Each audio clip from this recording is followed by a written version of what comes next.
When war broke out in 1914, Canada had an aviation corps of 3 men and 1 plane. By the end of that same year, this first attempt at a national air force had plummeted. We tried again in 1916, but in 1918, when the war ended, we still had no air force. So how did we end up with so many pilots and flying aces? Well, many Canadians served with the British Royal Flying Corps, the Royal Naval Air Service, and the RAF, the Royal Air Force.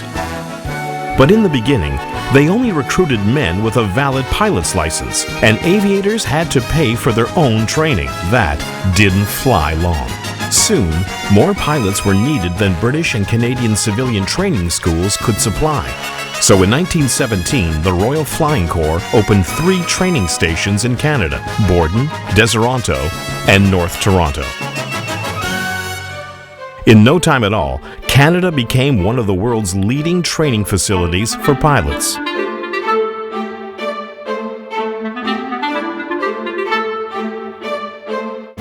When the United States joined the war, Canada lost 2 of these facilities to Fort Worth, Texas. But in early 1918, the Royal Air Force returned to Canada and invested in even more advanced training units.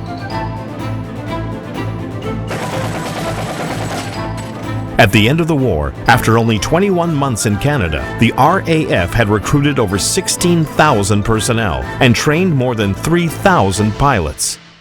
Even though the life expectancy of a wartime pilot was about 3 weeks, these Canadians served with skill and gut. Of the 27 Allied pilots with more than 30 combat victories, 10 were Canadians, and 3 won the Commonwealth's highest award of valor, the Victoria Cross.